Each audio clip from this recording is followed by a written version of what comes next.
lagi. Barang naik, barang turun, ya. Siapa naik pemimpin, siapa yang turun, ya. Semuanya atas kehendak Allah. Kerana Allah itu pencipta yang maha bijaksana.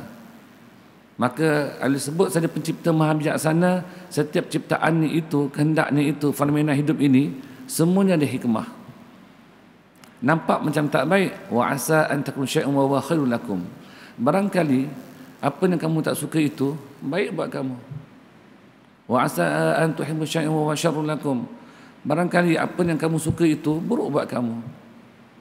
Justru itu pandanglah dengan mata hati, dengan mata makrifat, bahawa setiap alam ini, penciptaan alam ini adalah atas kebijaksanaan Allah Ta'ala. Justru itu jangan protes. Kenapa manusia suka protes? Kenapa manusia suka mengeluh?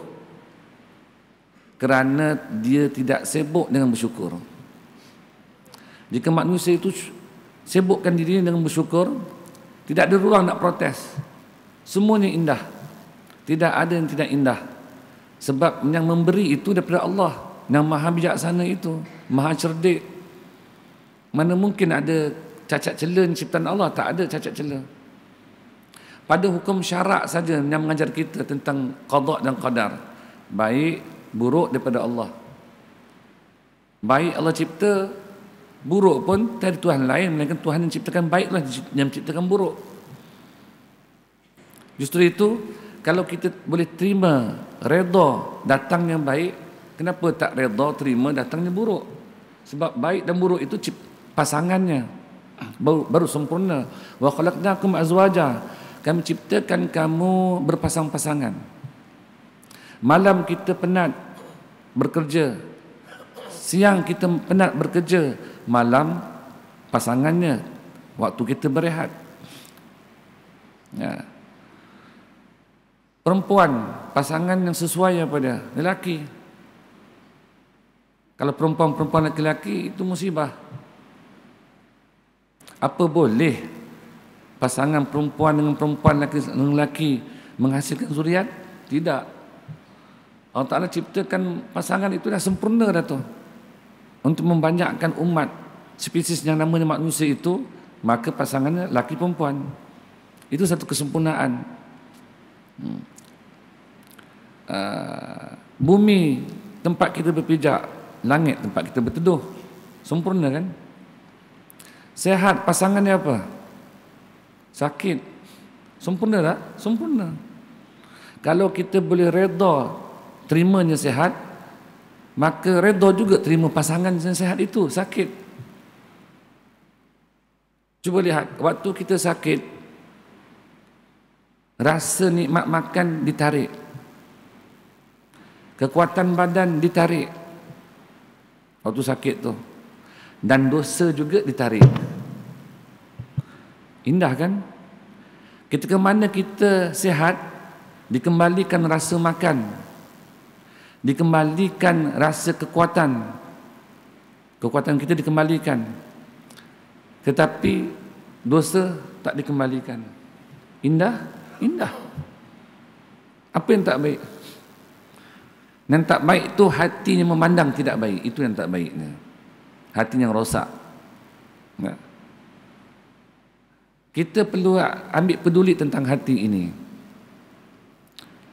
Kerana hati ini satu amanah yang perlu dijaga. Wajib jagalah hati ini. Hati sanubari. Orang perempuan kalau duduk depan cermin sebelum nak keluar rumah, nak pergi rewang, nak pergi kenduri, berapa minit? Siapa boleh jawab sini? Berapa minit orang perempuan duduk depan cermin? Berapa? Ustaz, berapa lama perempuan duduk depan cermin? Takut nak jawab Ada rumah ke belakang tu? Saya dalam tempoh 2 minggu ini, kalau saya tanya tu, rata-rata menjawabnya setengah jam. Betul je, setengah jam. Betul lah, setengah jam lah. Baik masjid, baik surau, baik pun kuliah muslimat sekalipun, saya tanya berapa. Tak ada ustaz, kita orang ni pakai tudung jalan terus je. Yang jawab tu sebab dah hujung senja. Itulah jawapannya. Sebab apa? Kalau letak tepung macam mana pun, tetapi orang pun tak pandang dah. Tapi waktu muda tu berapa minit saya kata? Ya, dia waktu setengah jam juga. Ada satu masjid, Masjid Kuning, Kota Damansara. Saya tanya berapa minit perempuan duduk depan cermin kalau sebelum nak keluar ni. Ada seorang pakcik tu duduk kat belakang dinding sana. Dia tunjuk gini. Apa tu? 1 minit ke?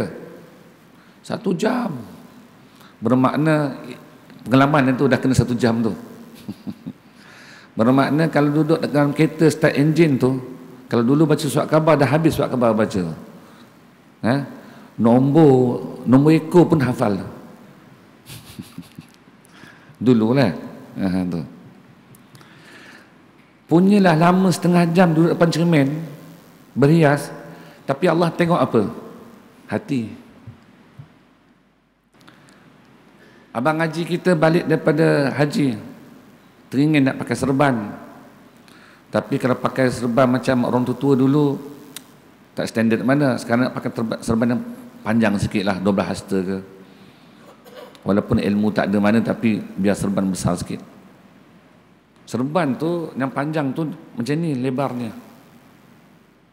Balik, ambil, pegang. Isteri kena pegang sana tu.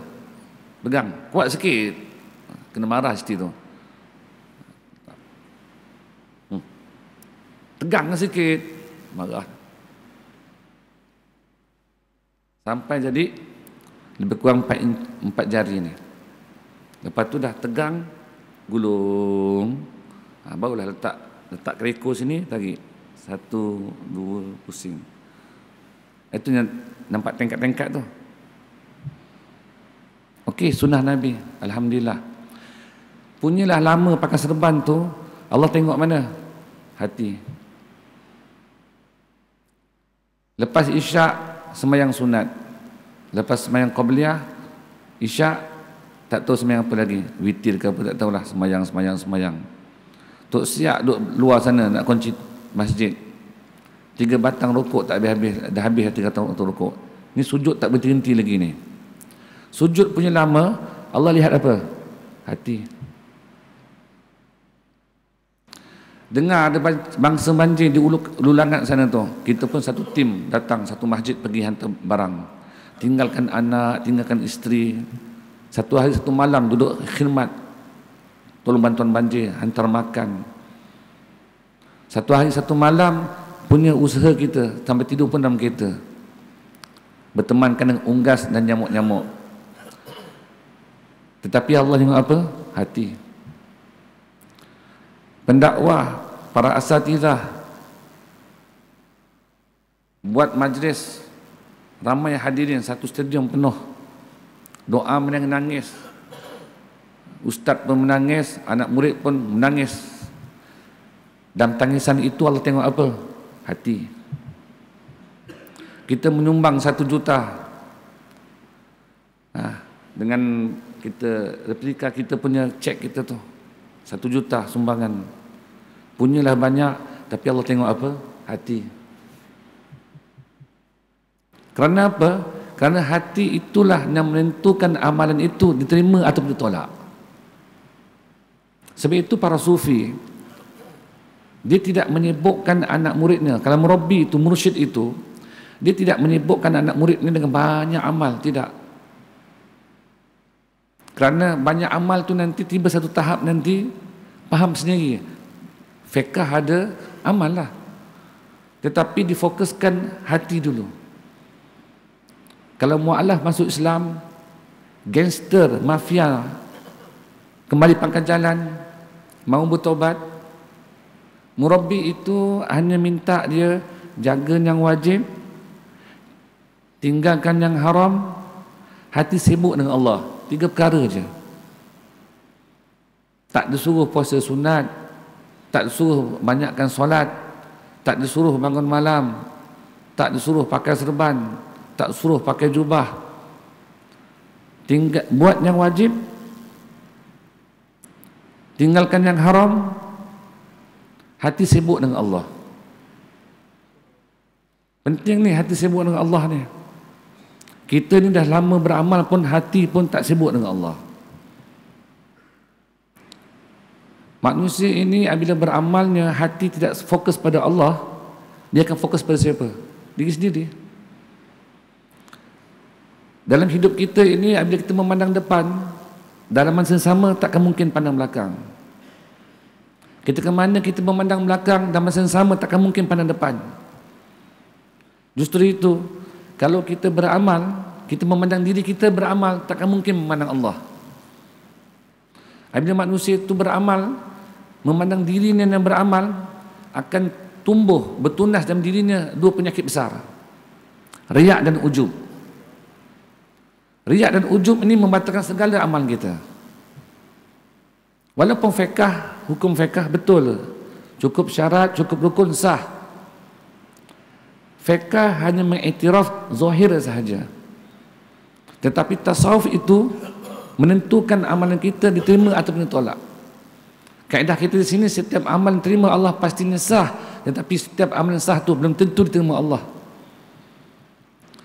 Kita dah tak ada masa sekarang ni untuk menyibukkan diri kita ini dengan selain daripada Allah. Tak ada masa dah, singkat sangat sekarang ni. Memang kita punya nombor usia kita itu nampak meningkat.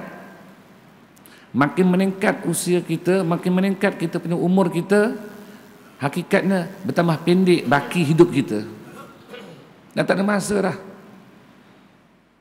Kalau ada putuskan silaturahim, sambung kembali.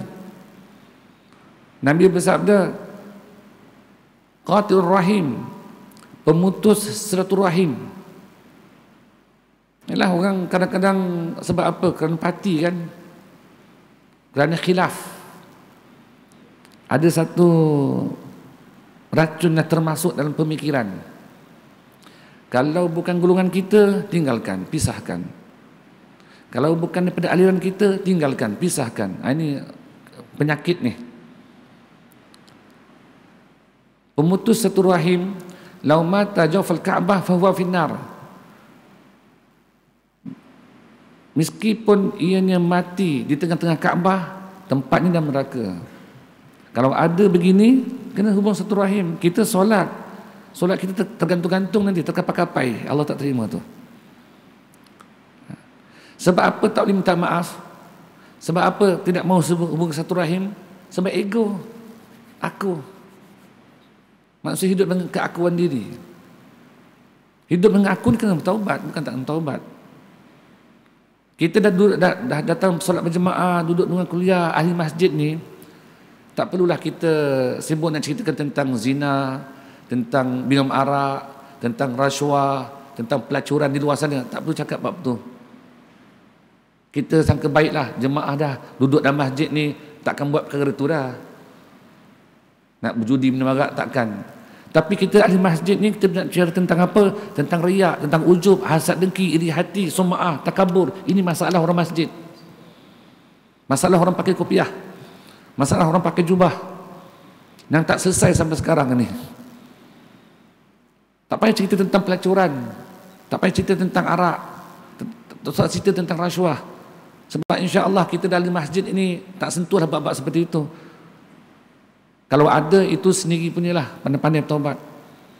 Nah, tetapi kita ahli masjid ini, ahli dakwah, ahli yang dilihatkan seperti orang soleh, yang nampak macam orang sufi, tetapi dalam benak hati kita ada penyakit-penyakit yang belum selesai lagi.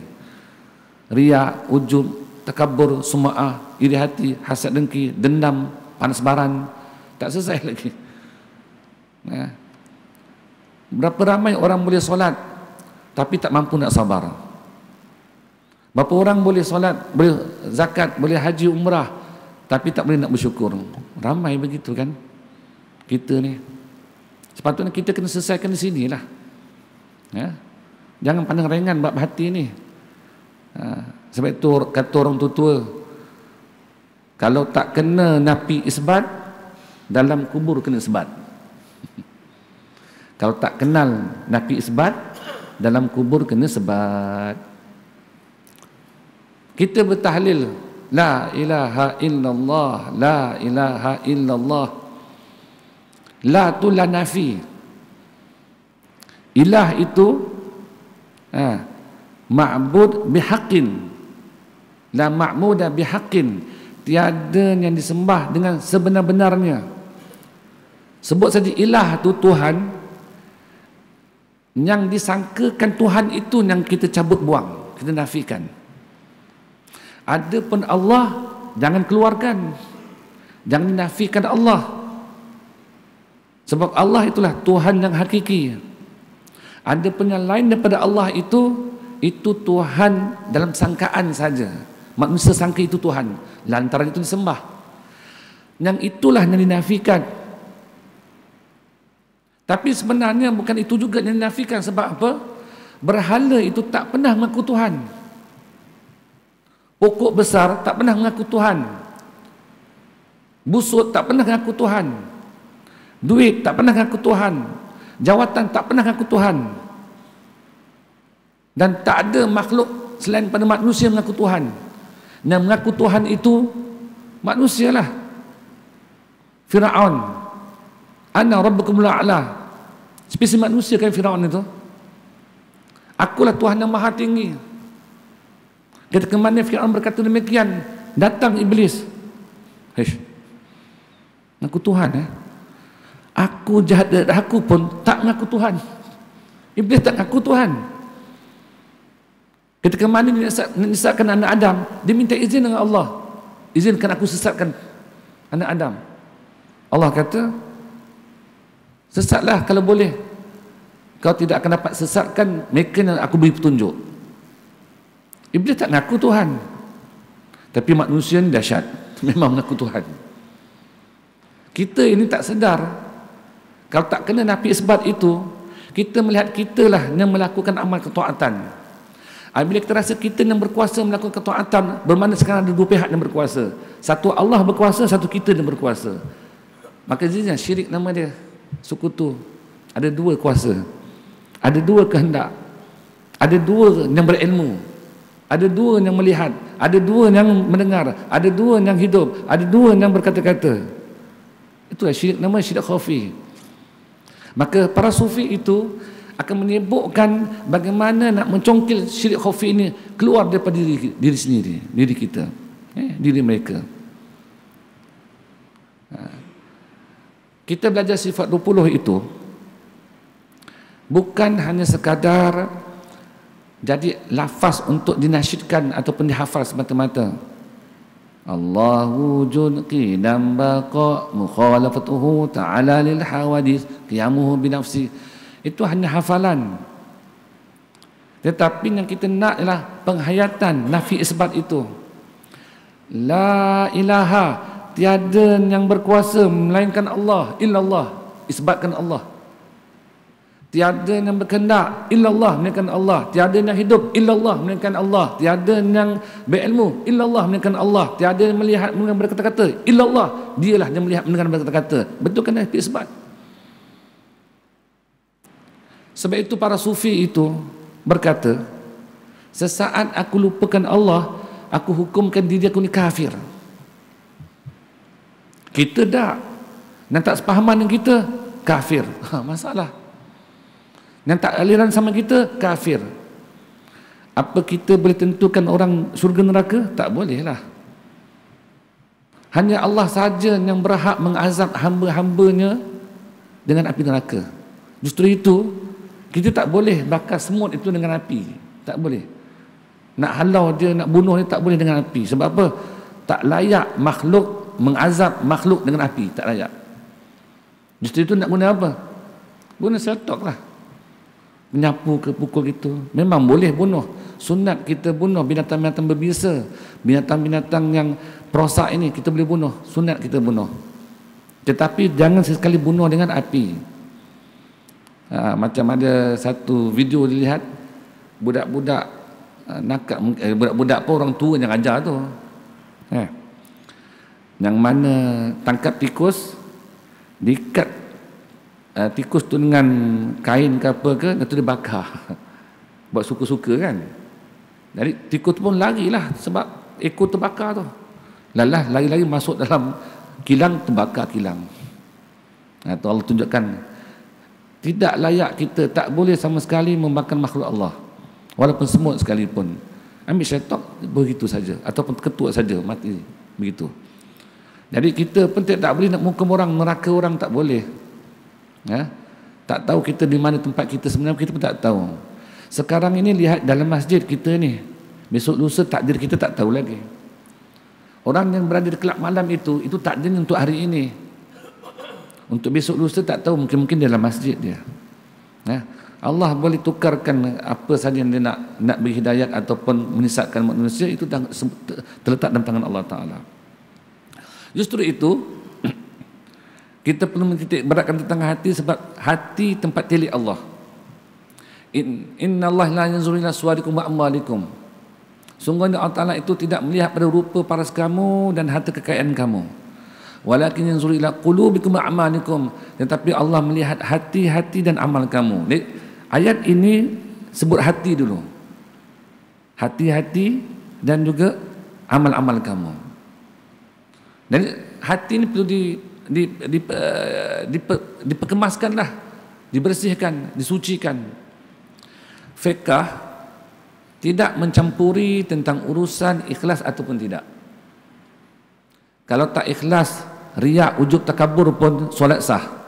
Selagi mana cukup syarat, cukup rukun sah. Pergi haji, nak riak, ujub, takabur, tetap sah setelah cukup syarat, cukup rukun sah. Cuma fiqh itu paling tidak pun satu dia ambil tahu tentang hati. Apa dia? Tempat niat. Nak solat kan ada niatnya. Lafaz itu, talafuz itu hukumnya sunat, tempatnya di lidah. Niat tu di mana? Niat tu di hati. Sekadar itu saja. Yang penting waktu takbir tu lintaskan qasad ta'arud ta'yin, sahaja ku sembahyang fardu isyak, sahaja ku sembahyang fardu subuh, asah. Kalaulah solat Jumaat makmuman, datangkan makmuman. Kalau sepanjang fardu yang 5 ini, kalau makmuman tu terlewat sedikit selepas Allahu Akbar, terlewat baru nak masuk, masih sah lagi. Tapi kalau Jumaat kena makmuman tu dalam takbiratul ihram tu, Allah bar sebelum ra' tu mati. Ra' tu dia wakafkan. Kalau puasa malam-malam dah niat, ihram niat, semuanya dimulakan dengan niat. Maka itu saja fiqh sebut di sisi mazhab Syafi'i. Setengah mazhab pula tak niat. Niat tetap lagi sunat katanya, tak wajib niat. Kita dah masih lagi sunat, wajib niat, tempatnya di hati. Tetap selebih daripada itu fiqh tak ambil campur lah. Kamu riak ke, ujub ke, takabur ke, ada iri hati, hasad dengki ke, semayang sah. Hukum fiqh sah. Justru itu di sini ada kekurangan kan? Ya, ada kekurangan. Siapa pula yang nak betulkan dalam ini? Maka para sufi, ahli tasawuf terpaksalah masuk menangani masalah hati ini. Supaya apa? Supaya zahir itu diterima Allah. Sebab pasangan zahir apa dia? Batin. Semayang, intipati ni apa? Khusyuk. Cuba lihat Al-Quran tu betul dah. Cuba kita renungkan sedikit.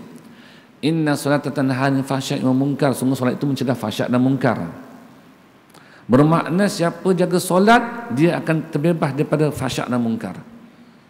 Itulah alat nak jadi baik. Kalaulah banduan di penjara itu, kita suruh solat saja, sebab solat itu pencegah fahsyak dan munkar, maka 2 tahun duduk penjara, 10 tahun duduk penjara, keluar-keluar jadi wali Allah.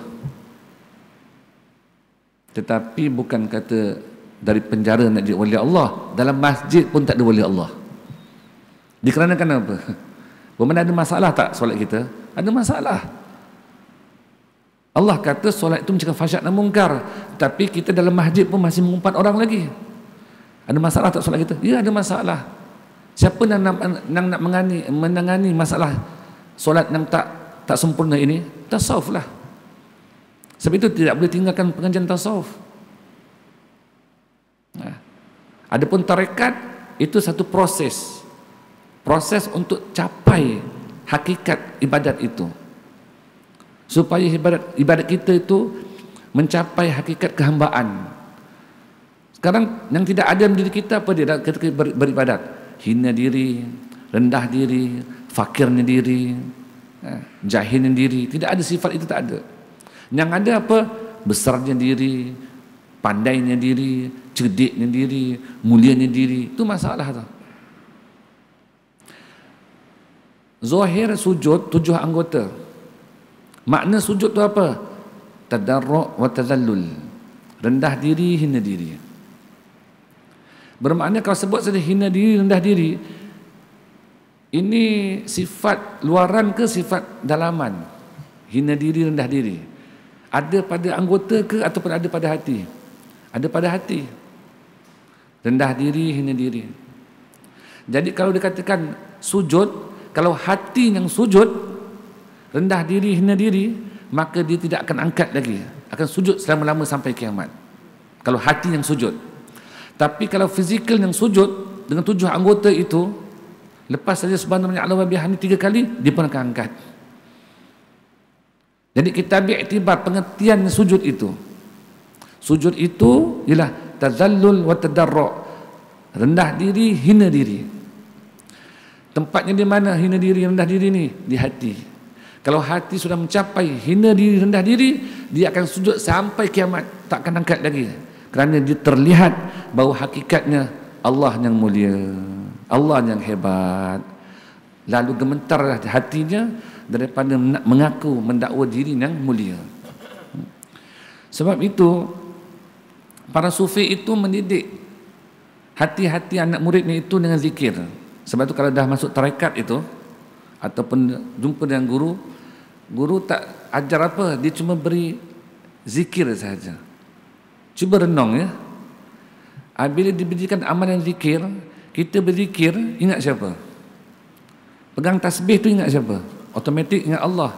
Sebut saja Allah, Allah, Allah. Ingat siapa? Ingat Allah. Cepatkan prosesnya, ingat Allah. Tapi kalau solat, belum tentu lagi ingat Allah.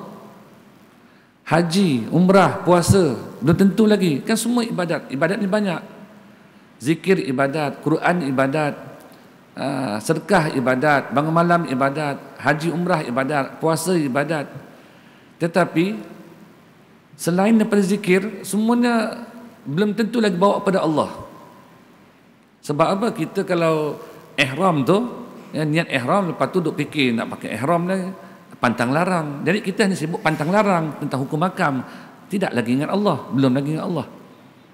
Solat pun begitu juga. Awal-awalnya lah kalau pun Allah, itu pun sebut Allah Akbar, tu pun sibuk hati kan. Hati dengan apa? Dengan niat kan. Allah, qasad taruh ta'yin.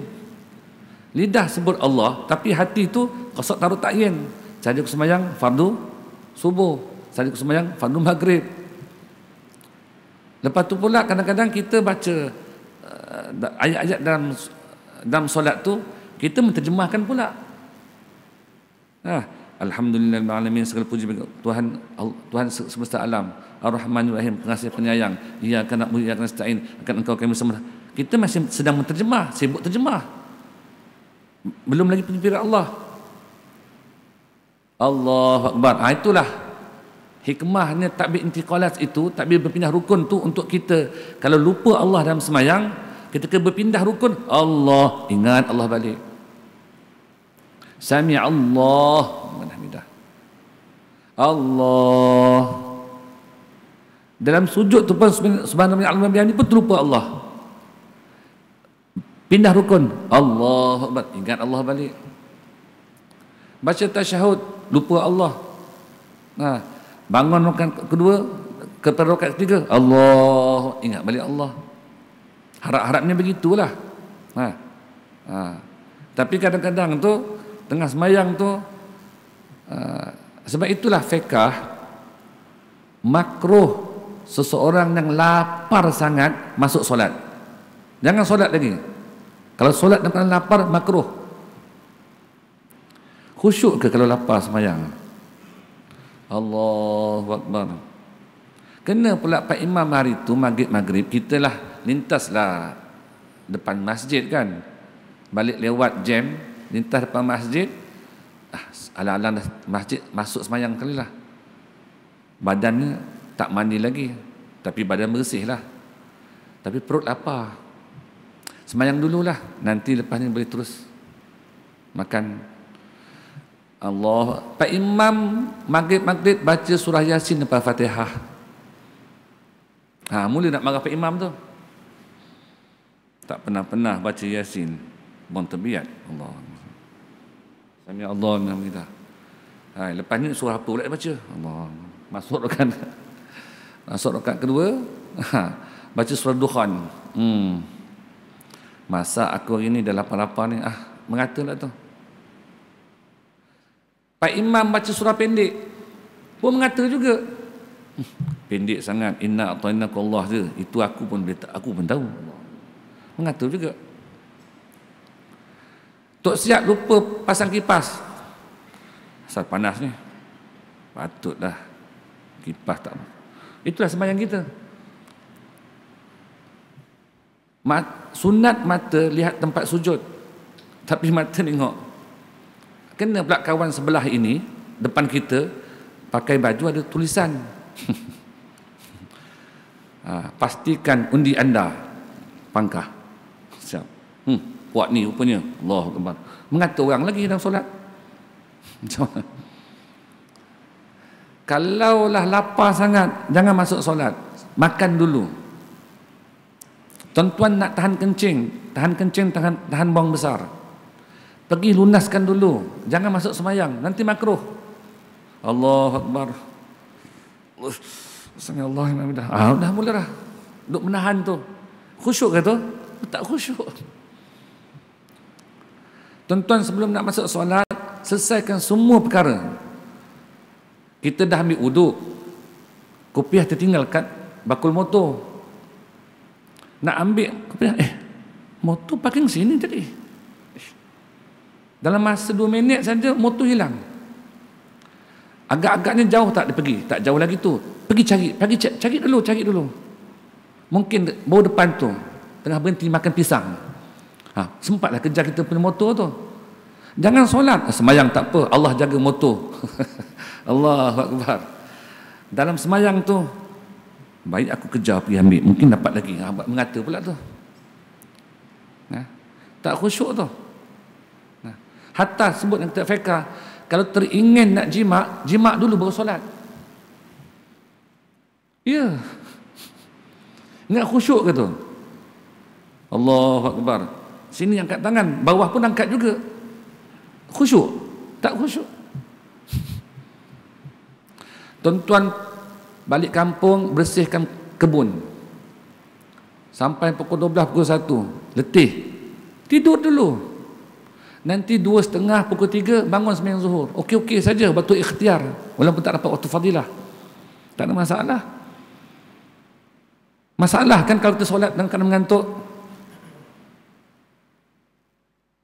Fiqah kata, kita pun datang syak ragu-ragu. 3 ke 4. Macam mana? Ngantuk. Jadi kita pernah ambil 3 lah. Fiqah kata ambil bilangan kecil tambah 1 rakaat lagi. Allahu Akbar. Walaupun dah jadi 5 rakaat zuhur tu. Nanti fiqah pun kata, kalau syak tentang bilangan rakaat ragu-ragu, nanti sujud sahwi. Sebab apa? Sujud sahwi itu untuk menampung kekurangan dalam solat. Dah baca tasyahud akhir, tu pergi salam, sujud pun lupa. Sah juga sembahyang tu, sah. Sujud sahwi sunat saja. Kalau sembahyang macam tu macam mana Tapi kalau minta dengan Allah Ta'ala, berdoa tu, ya Allah, surga Firdaus, surga nombor 1 dia minta, tapi solat macam tu tak selesai. Justru itu fiqah tasawuf lah yang memandu hati itu untuk diluruskan ke arah mana? Ke arah Allah. Sering orang bertanya, Ustaz, macam mana nak khusyuk? Kenapa dalam solat baru nak cari Allah? Kenapa dalam solat baru nak cari Allah? Di luar solat buat apa? Sepatutnya latihan ingat Allah itu di luar solat. Seseorang kalau nak masuk gelanggang tinju, nak berlatih kat mana? Nak masuk baru nak training ke, ataupun duduk luar 6 bulan 1 tahun training kat luar baru masuk gelanggang? Kalau training tak ada, tiba-tiba masuk gelanggang terus, tumbuk sekali tumbang dah.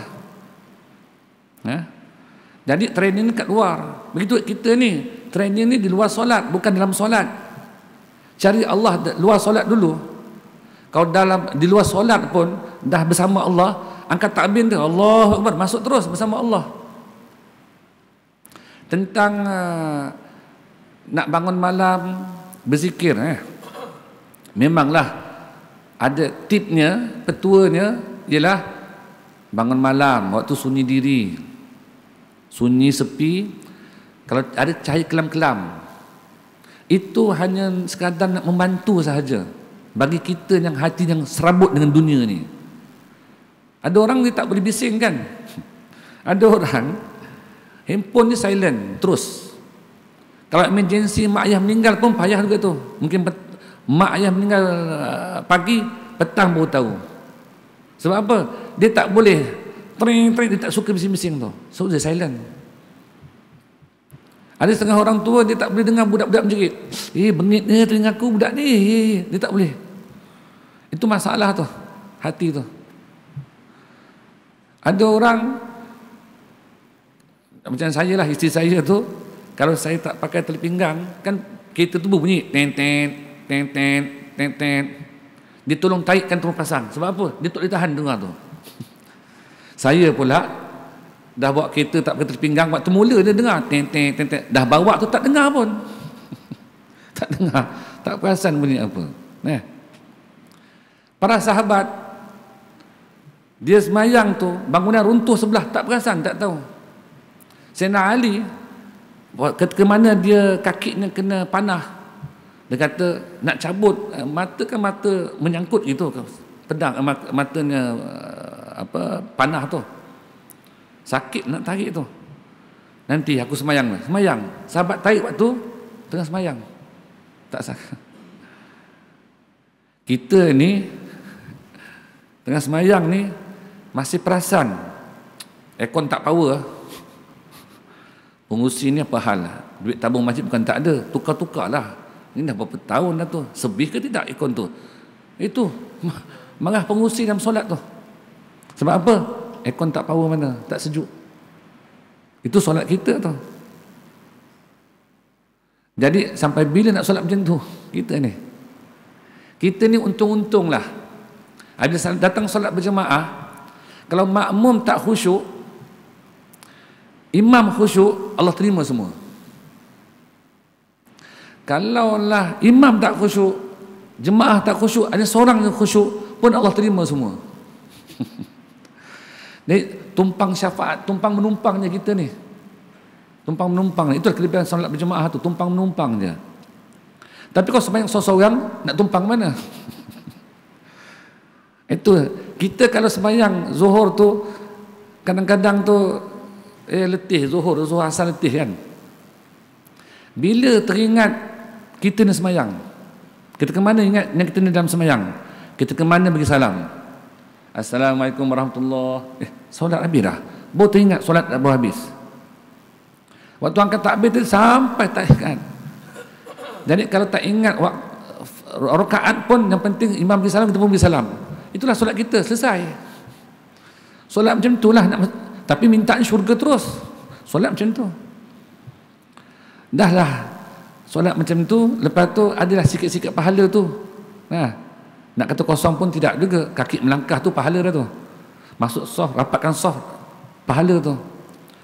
Duduk di luar mengatur orang, habis. Apa nak bawa jumpa Allah Ta'ala? Hanya membawa peti-peti kosong ni besok di padang mahsyar. Buka-buka tak ada. Justru itu, sebelum menantikan membaca buku amalan kita di sana, baca dulu di sini. Maksudnya apa? Semak diri kita dulu, semak. Sebelum nak semak kat sana, apa kurang, sembahyang qada, Kalau kurang, qada. Ada puasa qada, qada. Ada hutang yang tak terbayar, cuba ikhtiar untuk bayar. Ada tanggungjawab keluarga yang belum dilunaskan, lunaskan. Yang ada anak yang sudah dewasa, sudah balik, tak solat, nasihatkan solat. Itu tanggungjawab kita tu. Dia tak solat tu, itu ditanggung sendiri tu kalau dah balik tu. Kita dah ajar solat, dia tak solat. Tapi kita tetap menasihatkan dan doa. Tak perlu marah-marah. Sebab fasa untuk marah dah habis. Fasa untuk marah anak ni pada fasa yang kedua. 7 tahun pertama itu biarlah, jadikan dia sebagai raja. Dia nak apa pun ikut je. Kan anak-anak kita kecil tu dengan abang-abang pun terpaksa mengalah lah. Dia menangis, dia nak abang punya basikal. Padahal orang yang kecil nak naik basikal pun tak boleh. Buku abang, color abang, pen abang semua dia nak, menangis. Abang, dia buat abang, lepas tu dia menangis, dia mengadu kat mak, abang buat, okeylah, raja tu. Itu fasa pertama. Fasa kedua, 8 ke 14, 7 tahun yang kedua, itu waktu boleh marah. Nak watan pun waktu tu saja. Tapi setelah masuk fasa ketiga, 15 ke 21, ini fasa jadikan dia sebagai kawan saja. Nasihat, malam doa. Dan sihat pun tak boleh kerap-kerap. Hari-hari nasihat pun orang tak suka. Budak-budak tak suka. Ambil masa-masa dia tenang-tenang, boleh bergurau sikit, kita pun nasihat. Selepas saja umur 21 tahun, wahai anakku, engkau bebas. Pilihlah duniamu.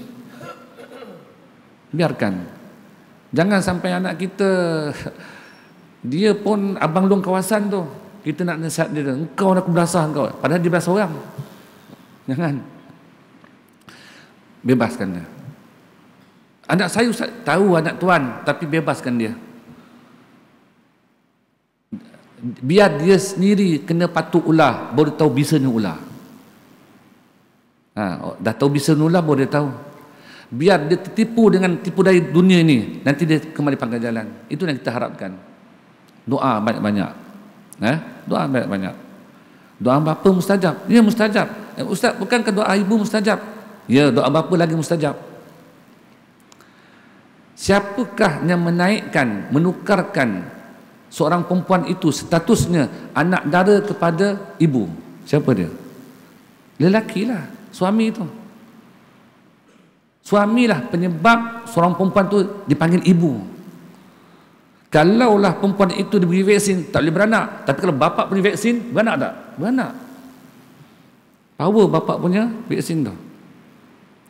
Setelah lahirnya anak, dipanggil ibu. Orang selalu sebut doa ibu mustajab, tetapi terlupa bapa punya penyebab. Kalau bapa itu penyebabnya, ibu doa mustajab, maka bapa dia macam mana doanya? Lebih-lebih mustajab.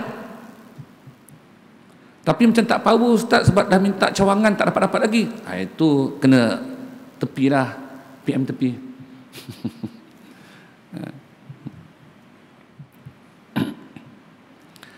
Jadi kita perlu risaukan tentang hati dia sebenarnya. Jadi kalau tak kena nafi dan isbat, dalam kubur kena sebat. Iyalah, kita kena nafikan, bukan aku yang beramal, tetapi Allah nak anugerahkan amal.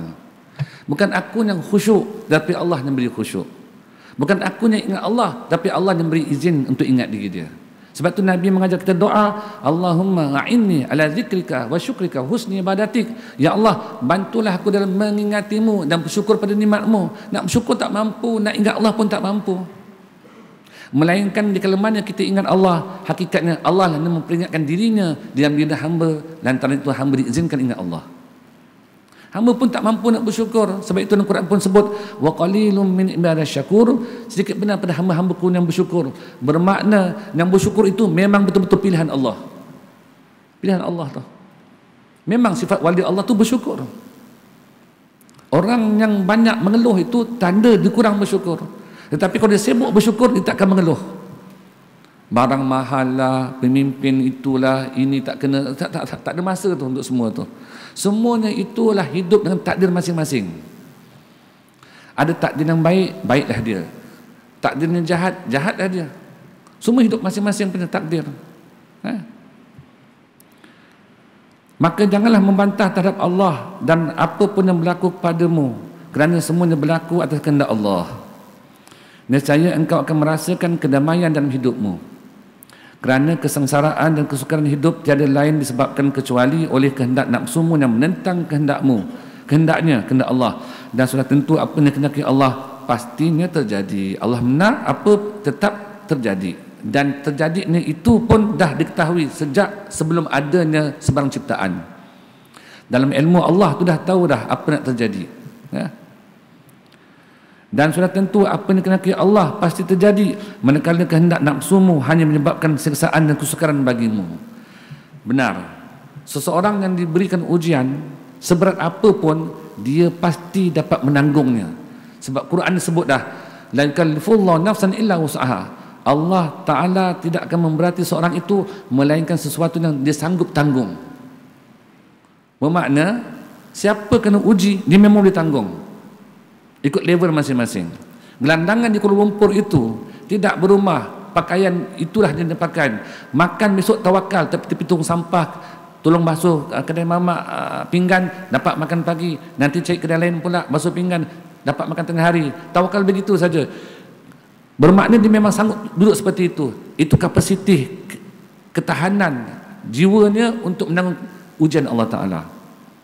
Jadi, semua orang memang mampu untuk menanggung ujian. Tetapi kenapa rasa pedih? Rasa pedih kenapa? Rasa sakit. Yang sakit pedih itu nafsu. Kalau iman, amantu billah, aku beriman dengan Allah. Tapi kalau nafsu, kan nafsu sifatnya melawan. Nafsu tu tak tahan sabar. Kalau dia sabar, dia akan tiba tahap sampailah batasan ujian Allah Ta'ala itu. Tapi bila dah rasa sakit, tak sampai lagi dah rasa sakit tu, itu nafsu. Dia nafsu ni memang memberontak. Awal-awal ciptaannya dulu nafsu, Masya Allah, gereber dia. Allah tanya kepada nafsu, waktu Allah ciptakan nafsu, siapa engkau, siapa aku? Kata nafsu, ana, ente lah. Gitu nafsu, gereber. Allah tangkap, cempakkan dalam neraka, dikeluarkan kembali. Siapa engkau, siapa aku? Ana, ente. Oh, degil ni nafsu ni. Tangkap lagi, laparkan pula. Cempak neraka, laparkan lagi. Dah lapar tu, siapa engkau, siapa aku? Engkau Tuhanku, aku hambamu, baru mengaku. Itu nafsu tu. Nafsu ni memang Masya Allah. Kalau tak ditenyeh, memang takkan berjaya kita. Kita takkan boleh buang nafsu. Kalau syaitan, kita zikir, ingat Allah, syaitan akan pinggir berjauhan. Tetapi nafsu tetap kekal dalam badan. Makin kita banyak zikir, dia kata, bagus zikir kau ni, baru nampak wali sikit, jatuh kita. Itu nafsu. Syaitan kalau kita ikhlas berzikir, jauh dia. Tak mampu dekat, sebab zikir itu bercahaya, cahaya tauhid, cahaya makrifat. Ada pun syaitan daripada api, dia tak boleh bertembung tu. Dia cahaya daripada api, ini cahaya daripada nur. Tak boleh bertembung. Tetapi nafsu tetap dalam badan kita. Justru itu takkan mungkin boleh bunuh nafsu. Itu yang orang kata, matikan diri kamu sebelum kamu dimatikan. Apa maksudnya? Matikan diri kamu, matikan nafsu. Maksud matikan nafsu ini, tundukkan nafsu, bukan mati terus. Dia takkan mati nafsu ni. Tundukkan nafsu kamu sampai dia akur kepada Allah Ta'ala. Itu nafsu, ya. Jadi ini memerlukan proses lah. Apapun, pertama kita nak menuju pada Allah Ta'ala, minta tolong oleh Allah. Allahumma nawwir qalbi binuri ma'rifatika, ya Allah. Dalam sujud terakhir, dalam solat sunat apapun, Allahumma nawwir qalbi, ya Allah, cahayakan hatiku, binuri ma'rifatika, dengan nur, dengan cahaya makrifat engkau, cahaya mengenal engkau. Kalau kita tidak mengenal Allah Ta'ala, selagi itulah kita masih akan buat amal itu untuk kita sendiri. Maka rupa-rupanya diri kita lah syirik yang utama, syirik khafi. Kita tak sembah bahala, betul, tapi sembah diri sendiri. Apa saja yang dikatakan sembah selain daripada Allah itu, kita mengiktiraf dia sebagai yang berkuasa, mengaku diri kita berkuasa beramal, maka itu namanya sembah diri. Itulah syirik khafi yang kena keluarkan daripada diri kita. Wallahu a'lam. InsyaAllah kita akan sambungkan yang kita akan datang. Kita akan jumpa pada tahun depan ya. Tahun depan lah jumpa. Bila lagi? Tahun depan lah. Allah beri taufiq, insya-Allah sihat tubuh badan, insya-Allah dapat belajar lagi. Rabbana taqabbal du'a innaka antas samiul alim wa tub 'alaina wa innaka at-tawwabur rahim. Allahumma aril haqqa haqqan warzuqna ittiba'ah wa aril batila batilan warzuqna ijtinabah. Allahumma na'udzu bika min ilmin yafa'u wa qalbin la yakhsha wa amin rafa'u du'a inna subhanallah faqihna fid din wa 'alimna bi rahmatika ya arhamar rahimin. Walhamdulillahi rabbil alamin. Fatihah.